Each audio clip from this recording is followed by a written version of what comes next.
pengembangan SSP Single Sampling Plan dengan military standard. Oke, ini hanya pengantar saja. Military standard dikembangkan pada Perang Dunia Kedua untuk memang dipakai di militer ya waktu itu. Dan ini ada perkembangannya dari tahun 1950 ini versi ini sampai sekarang versi yang digunakan 105E. Oke, kemudian diadopsi secara internasional dalam ISO 2859. Titik penting military standard itu adalah AQL ya. AQL, acceptance apa tadi, quality level ya. Dan nilai AQL, kalau tadi kan hanya dibagi dua, AQL dan LTPD ya, atas dan bawah. Kalau di sini nilai AQL yang berbeda ditetapkan untuk jenis cacat yang berbeda. Gitu. Jadi misal AQL-nya kalau cacatnya itu mayor, dia lebih ketat atau lebih kecil. Ya, lebih kecil AQL-nya ketika dia cacatnya mayor. Misalnya cacat mayor apa? Kayak misalnya kita punya laptop ya, mayor tuh mungkin kalau dia mati, nggak bisa nyala, itu mayor. Ya kan? Kerusakan yang fatal. Tapi kalau cacat minor, ini AQL-nya lebih longgar ya, lebih lebar. Nggak terlalu ketat. Ya, misalnya kalau komputer mungkin apa? Saya nggak tahu kalau komputer kira yang minor apa ya. Mungkin ada beset-beset sedikit gitu tergores karyawan pakai cincin misalnya mungkin ya. Jadi kayak gitu. Jadi yang kerusakannya tidak terlalu fatal atau cacat minor. Oke, kemudian nah ini level inspeksinya. Ini mau di full screen atau seperti ini saja? Mau full screen atau seperti ini? Seperti itu juga nggak apa-apa. Iya, karena nanti military standard juga ada garis-garis lagi ya, jadi mungkin. Jadi untuk level inspeksinya itu ada general dan special. Tapi ini special ini tidak kita bicarakan ya. Yang general ini juga ada 3 level. Yang umumnya kita gunakan itu ada level 2 atau normal ya. Ini yang sering digunakan. Ya. Nah, ini ada dalam military standard itu ada sample size code. Jadi ada kode sample size. Apakah kalau misalnya sampelnya itu 2 sampai 8 gitu ya. Kira-kira kita levelnya 2. Ini tadi ya, apakah special inspection atau general inspection level? Ini kemudian jumlah populasinya berapa? Kita tarik, nanti kita akan ada kode. Ada kode-kode yang digunakan di sini. Begitu. Jadi ini adalah sample size code pada military standard. Ini apa namanya? Hanya pengetahuan aja ya berdasarkan ukuran lot. Ini saya menjorokkan biar. Kemudian AQL dan level inspeksi. Level inspeksi tadi ada inspeksi normal, ketat dan juga longgar. Ya, kalau ketat tadi yang misalnya dia sangat fatal gitu ya, kita harus punya inspeksi yang ketat.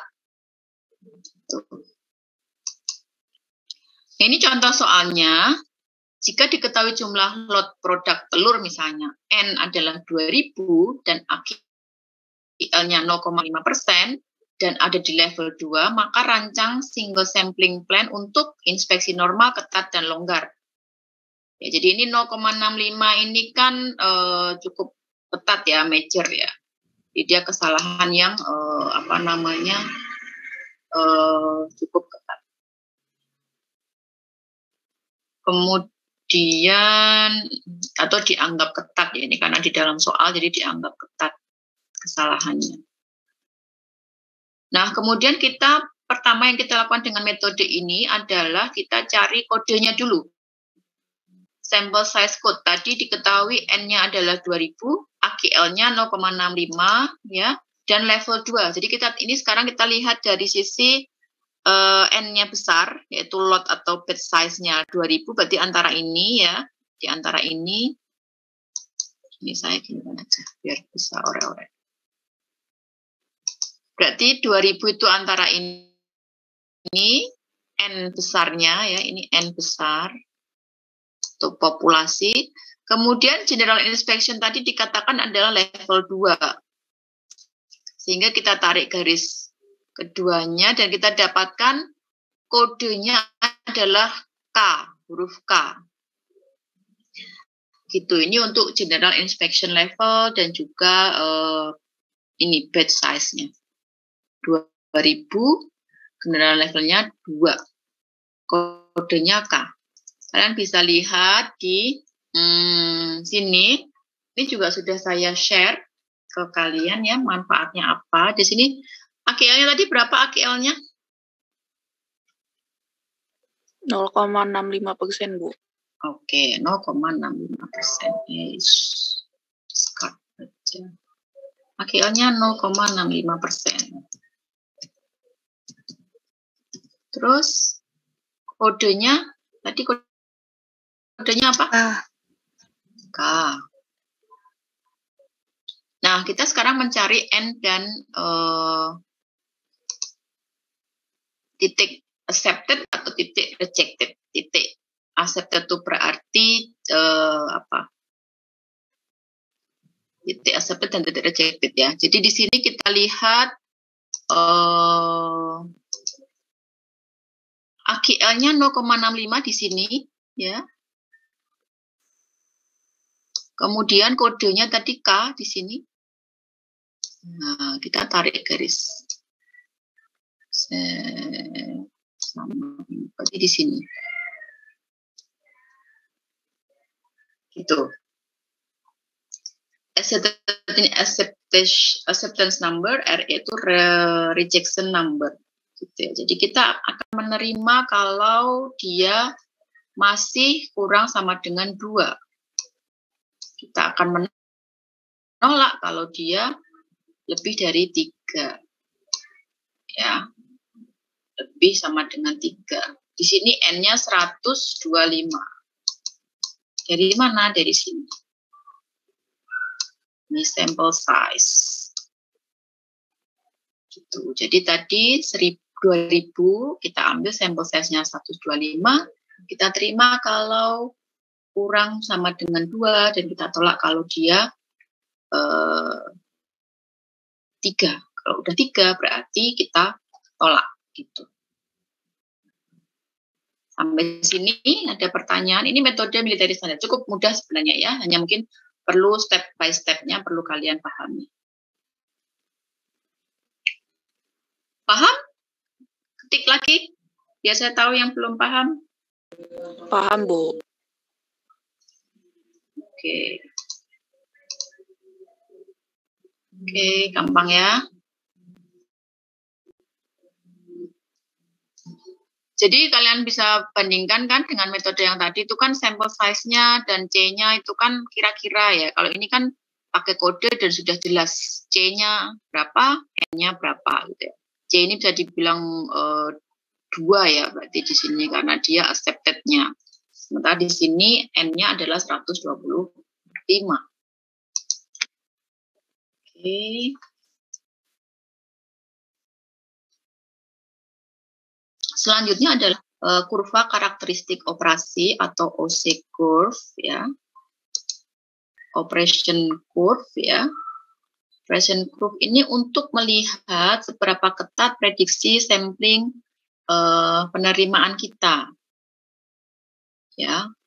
Oh, tadi kan kalau dia mayor kita kan mesti tadi kan masih ketat, masih yang normal ya kalau nggak salah. Ini tadi contohnya masih normal kan ini. Kalian pakai grafik yang di atasnya ada tulisannya. Di atas itu ini ada tulisannya yang normal inspection.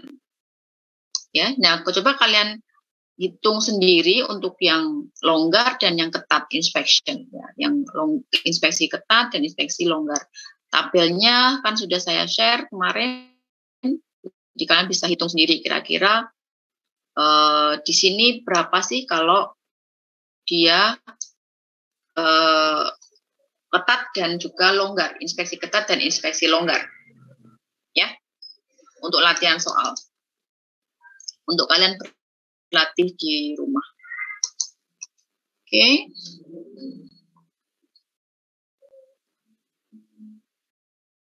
Oke, kita akan melihat kurva karakteristik operasi. Di sini fungsinya untuk melihat seberapa ketat prediksi sampling penerimaan kita. Ya, apakah sudah cukup ketat, cukup tepat gitu ya, kira-kira seperti apa. Kan kita jangan sampai bikinnya terlalu longgar ya, sampling kita gitu.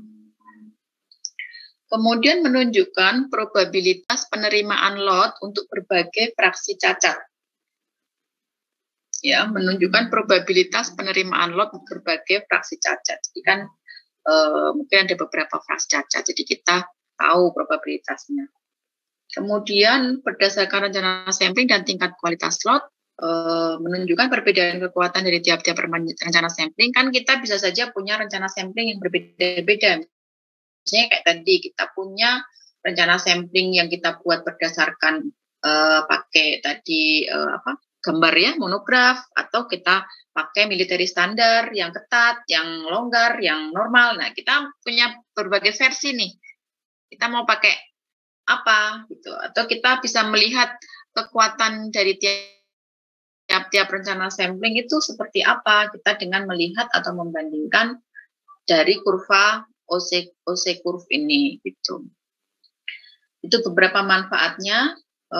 Melihat kemungkinan suatu lot dengan mutu tertentu dapat diterima.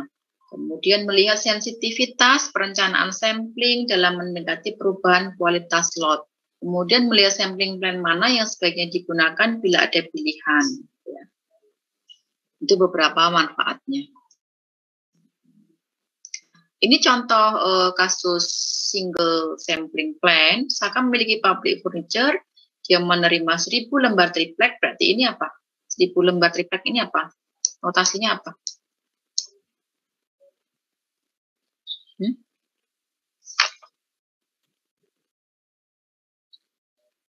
Notasinya adalah N besar ya. Dia N besar. Oke, kemudian 89, diari pengerja memilih 89. Ini apa 89? N kecil, oke. Jika ditemukan cacat lebih dari 2, maka dia akan mengirim kembali semua pengiriman tersebut ke supplier. Berarti ini adalah apa? C ya, C kecil. Karena kan berarti harus kurang sama dengan 2. Kalau lebih dari 2 maka dia akan tolak lot itu. Jadi ini C kecil. C ya saja ya, karena memang ini C kecil. Nah, ketika dia menemukan 5 lembar triplek, apa yang harus dilakukan? Dia tolak atau dia terima?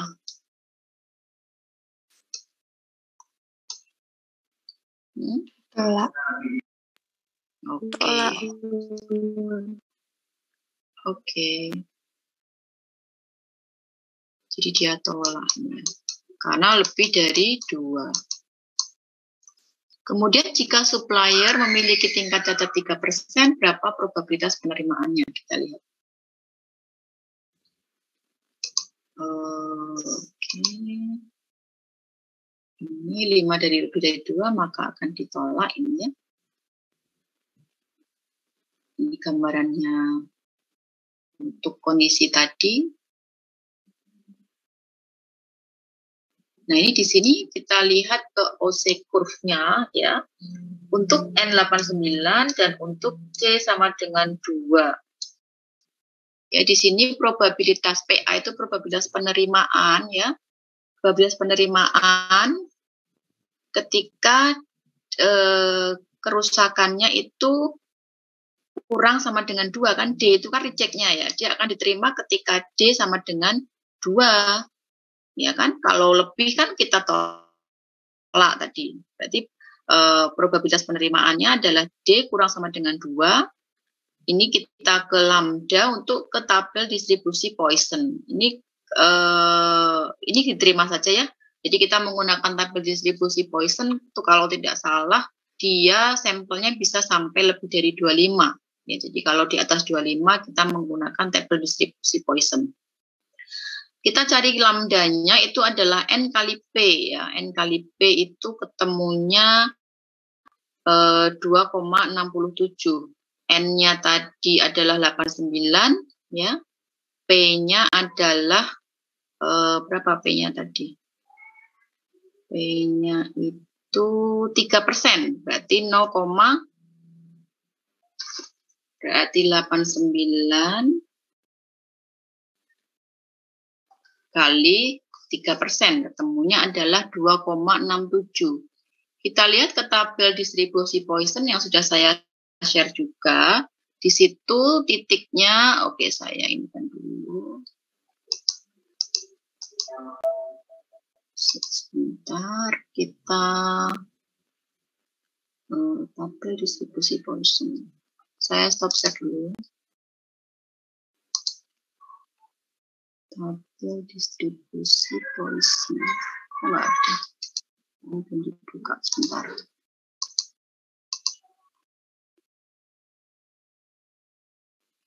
Oke.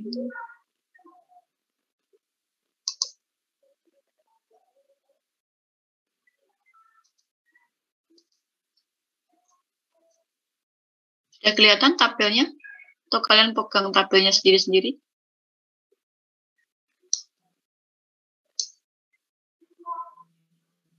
Kelihatan, Bu. Oke, kelihatannya tadi lambdanya berapa? 2,60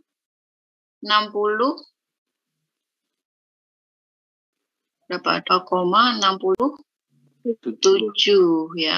2,67 itu ada di sekitar sini. Sekitar sini. Ini antara adanya 2,6 dan 2,8. Kemudian kita pakai C atau D tadi sebesar 2 ya. D kurang sama dengan 2. Itu berarti di sini. Ketemunya adalah 0,5184 dan 0,4695. Ini kita interpolasi ya. Kita interpolasi. Masih ingat rumus interpolasi nggak? Nanti dicari ya. Coba kalian nanti rumuskan interpolasi antara ini 2,6 ke 2,67. Masih ingat nggak? 2,6 ke 2,67 ke 2,8. Nah, interpolasinya kira-kira titik 2,67-nya itu berapa sih? Gitu. Sudah ada sih jawabannya di PPT ya, tapi kan kalian perlu tahu caranya kok bisa ketemunya seperti itu. Nah, coba kalian cari nanti rumus interpolasi. Rumus interpolasi. Disitulah nanti ketemu angka tadi berapa? 0,4 sekian, 0,4 berapa? 8 atau berapa? Itu ini manfaat dari tabel Poisson tadi ya. Oke, saya kembali ke PPT.